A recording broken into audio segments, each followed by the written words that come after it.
ماں کے نجات دہندے کو ناصران کی ضرورت ہے، اور یہ لوگ جو امام کے ہمراہ ہوں گے ان کی تربیت ایک خاندان میں کی جاتی ہے، اور ماں اس میں انتہائی پررنگ نقش رکھتی ہے۔ ایک خاتون امام کے ظہور اور ان کی نصرت میں اہم کردار ادا کر سکتی ہے۔ مہدویت کے عقیدے، ظہور اور اس تک پہنچنے کے مراحل اپنی اولاد میں منتقل کر کے ان کو بہترین تربیت کے ساتھ امام کا سپاہی بنا سکتی ہے۔ اپنی اولاد میں امام کے سپاہیوں کی صفات ایجاد کرنے میں ایک ماں کا کردار بہت اہم ہے۔ ان تمام خصوصیات میں سے سب سے اہم ایمان ہے۔ گھر کے اندر اور اجتماعی سطح پر بھی ایک ماں تربیتی نقش رکھتی ہے۔ اس کی اہمیت کا اندازہ تبھی ہو جاتا ہے جب ایک بچہ ماں کی گود میں ہوتا ہے اور اجتماعی آداب و رسوم سیکھتا ہے۔ بچہ ماں کی گود سے سیکھتا ہے کہ کس طرح دوسروں کے ساتھ پیش آنا ہے۔ ماں کا کردار اور عمل بچے کی شخصیت کی تشکیل میں اہمیت کا حامل ہے۔ زینب کبریٰ سلام اللہ علیہا اپنی تمام صفات کے ساتھ ایک ماں کا کردار بھی بخوبی نبھا سکی اور اپنی اولاد کو بہترین معنوی مقام تک لے جا سکی۔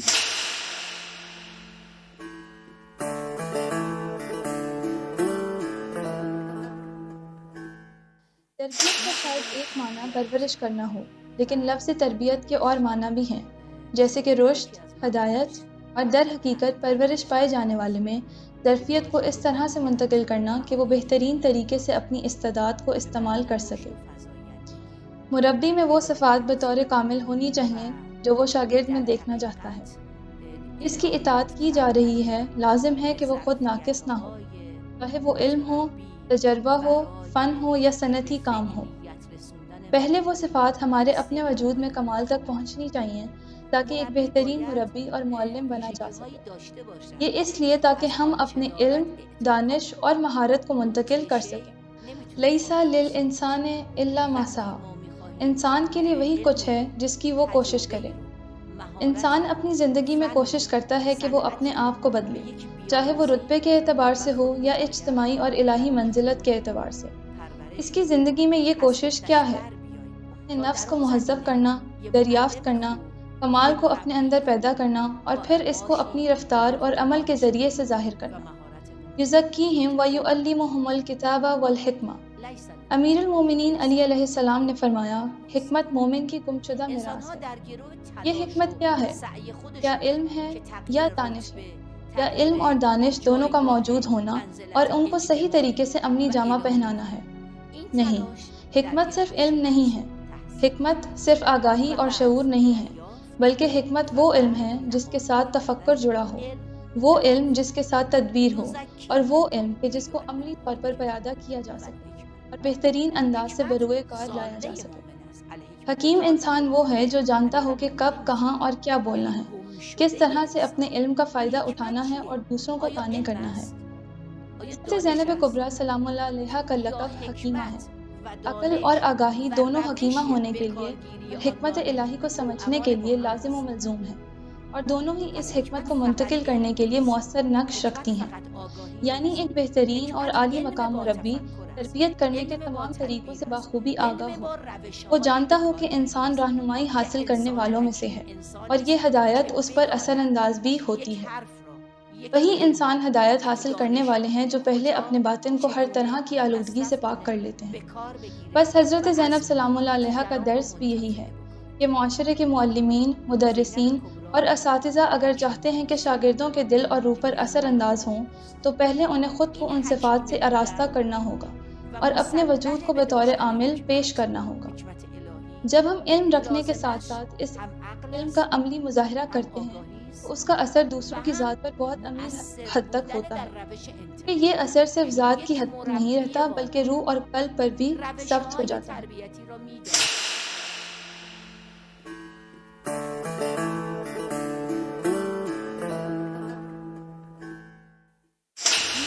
کان لکم فی رسول اللہ اسوۃ حسنہ۔ یہاں کہا گیا ہے کہ رسول صلی اللہ علیہ وآلہ وسلم کا عمل اسوہ حسنہ ہے۔ قرآن کریم صرف قول و گفتار کی حد تک اسوہ کی بات نہیں کرتا، بلکہ رفتار میں ان صفات کا ظاہر ہونا، یعنی ان پر عمل پیرا ہونا کی بات کرتا ہے۔ اسوہ ایک ایسے منور نمونے کو کہا جاتا ہے جو نور لیتا بھی ہے اور دیتا بھی ہے، اور خود اپنی ذات میں نور کا پیکر ہے۔ حضرت زینب سلام اللہ علیہ کا وجود مقدس اور ان کی زندگی کا طرز عمل اس کی بہترین مثال ہے۔ یہاں تک کہ زینب کبریٰ سلام اللہ علیہ نے اپنے نکاح کے وقت نکاح نامے میں بھی بطور شرط طے کیا کہ آیا ان کے شوہر اجازت دیں گے کہ وہ اپنے بھائی کے ساتھ عازم سفر ہوں اور اس سفر میں ان کے ہمراہ رہیں۔ اس حرکت کو بھی حرکت طیبہ کی نگاہ سے دیکھا، اور یہ اس لیے تھا کہ شوہر کا حق ان کی گردن پر نہ رہے اور شوہر کی رضایت بھی شامل حال ہو۔ شوہر کے ساتھ زندگی کے سفر کو باہمی مشورت کے ساتھ گزارنے کا ثمر ایسی اولاد کی صورت میں ملتا ہے جو زمانے کے لیے مشعل راہ ہو اور افتخار کا باعث ہو۔ معمولاً ہم حضرت زینب سلام اللہ علیہ کو شہید کربلا کی بہن کے طور پر یاد کرتے ہیں، لیکن اس بات کا تذکرہ نہیں کرتے کہ حضرت زینب سلام اللہ علیہ نے میدان کربلا میں حسین بن علی کی رکاب میں اپنے فرزند قربان کیے۔ حضرت زینب سلام اللہ علیہ ایک نہیں بلکہ چند شہداء کی وہ ماں ہیں جنہوں نے ماتھے پر بل لائے بغیر اپنے بچے قربان کیے۔ یہ ان کی تربیت کا نتیجہ ہے کہ ان کے بچے وظیفہ شناس اور وقت کے امام کے حامی و ناصر بنے۔ اس تربیت کے لیے لازم ہے کہ گھر کا ماحول پاک و پاکیزہ ہو۔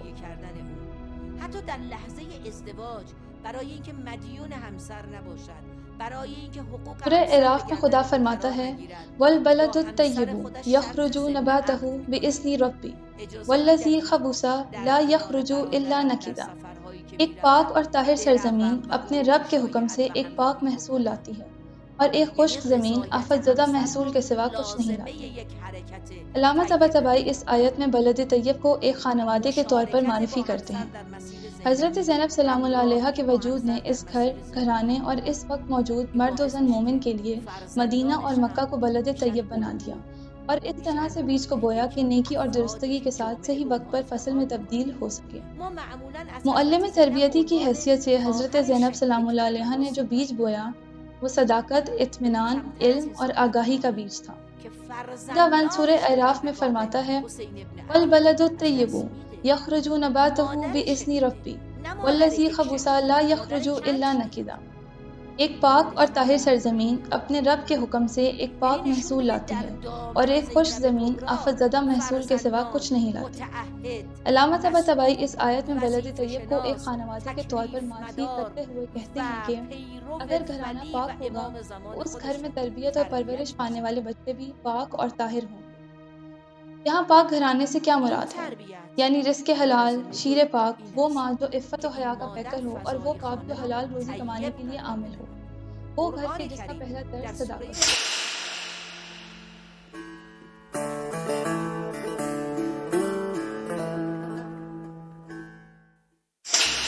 رزق حلال کے کسب، ماں کے پاک دامن، با تقویٰ، عالمہ اور آگاہ و باشعور ہونے سے وہ اولاد پروان چڑھتی ہے جو پاک دامن، عفیف اور آگاہ ہوتی ہے، چاہے بیٹا ہو یا بیٹی۔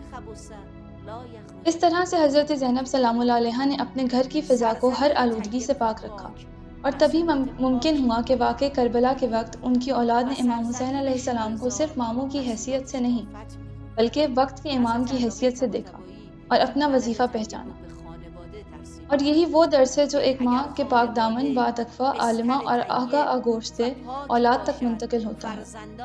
خواتین و حضرات عزیز، وہ لوگ جو یہ پروگرام دیکھ رہے ہیں، توجہ کریں کہ بصیر، وظیفہ شناس اور آگاہ اولاد کی تربیت کرنا مشکل کام نہیں ہے۔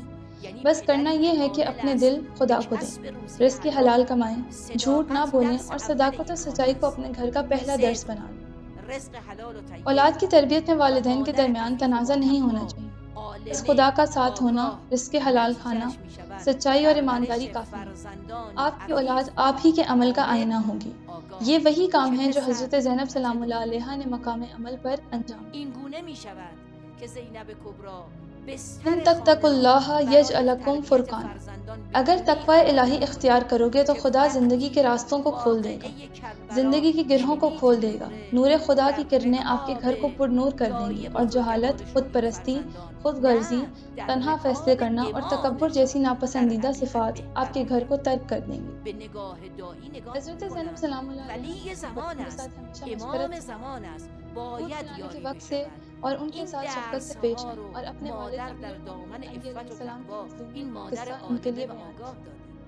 ماں، تم بھی اپنی اولاد کی تربیت کے دوران ان کو سلاتے وقت ان کو دودھ پلاتے وقت بہت سارے مسائل دینی کو سادہ زبان میں بیان کر کے اپنی اولاد کو منتقل کر سکتے ہیں۔ یہ فاطمہ زہرا کا کردار، یہ زینب کبریٰ کا کردار، یہ ان خواتین کا کردار ہے جو اپنے خاندان میں اخلاق، معرفت اور تدبیر کا نمونہ رہی ہیں اور نیک اور حق شناس اولاد کو پروان چڑھایا۔ آج شہداء کی مائیں دنیا کے مختلف علاقوں ایران، غزہ، لبنان، شام اور افغانستان میں اپنی اولاد کو حق اور دین کا دفاع کرنا سکھا رہی ہیں اور قرآن کی تعلیم کے فروغ کے لیے سینہ سپر بنا رہی ہیں۔ یہ وہ لوگ ہیں جو ظالم کے خلاف آواز بلند کر رہے ہیں اور انسانیت اور دین کے دفاع کی راہ میں کامیاب ہو رہے ہیں، بلکہ ان کی تربیت ایسی ماؤں نے کی ہے جن میں سے بیشتر یونیورسٹیوں سے اعلیٰ تعلیم یافتہ نہیں ہیں، لیکن خدا کی راہ میں عشق اور پختہ ارادہ، پاک دامنی، عفت، سچائی، شوہر کا ساتھ اور ہمدلی جیسی صفات کی مالکہ ہیں جن کا کوئی مول نہیں۔ یہ مرد اور عورت ایک ہیں اور تربیت اولاد کی راہ میں اکٹھے قدم اٹھانے کے قائل ہیں، تبھی اس ماں کا قول اولاد کے لیے حجت ہے۔ یہی وہ ماں ہے جو کبھی قاسم سلیمانی، کبھی محسن مدری اور کبھی شہدائے غزہ، لبنان، شام اور دنیا کے کونے کونے میں پائے جانے والے شہداء کی ماں بن جاتی ہے۔ یہی وہ ماں ہے کہ جس پر ہمیں فخر ہے، کیونکہ اس ماں کے لیے نمونہ حضرت زینب سلام اللہ علیہ، وہ زینب کبریٰ سلام اللہ علیہ جو شہداء کی ماں ہے، شہید کی بہن ہے اور ایک شہید کی بیوی ہیں۔ در حقیقت وہ اسی راستے پر چلتے ہوئے سید الشہداء کی بہن بنتی ہیں اور عاشورہ جیسے واقعے میں جس میں جان، مال اور ذات کی قربانی ہے، وہ رنگ نقش رکھتی ہیں۔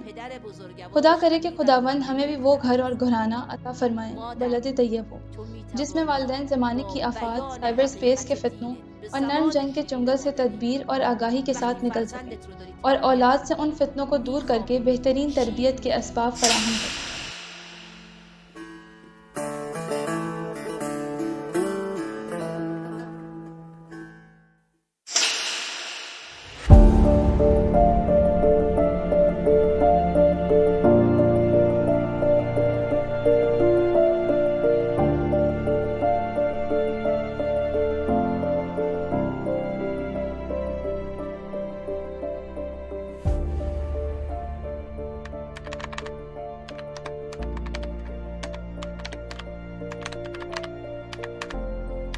نادیہ مفتونی وہ 57 سالہ ماں ہیں جنہوں نے تہران یونیورسٹی سے فلسفے اور حکمت اسلامی میں ڈاکٹریٹ کی ڈگری حاصل کی۔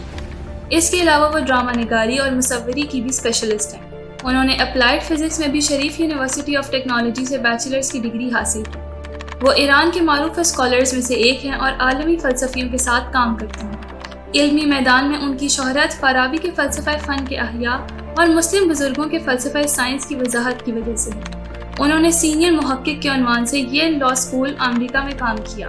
وہ یونیورسٹی آف الینوائے فلسفی کے بورڈ آف ایڈوائزرز کی رکن ہیں۔ وہ اسلامی تمدن کی بے حد قائل ہیں اور حجاب کو خاتون کا فخر سمجھتی ہیں۔ ایک ایسے جانباز سے شادی جنہوں نے دفاع مقدس کے دوران جام شہادت نوش کیا، ان کے اسلام اور شہادت کی طرف رجحان کی نشاندہی کرتی ہے۔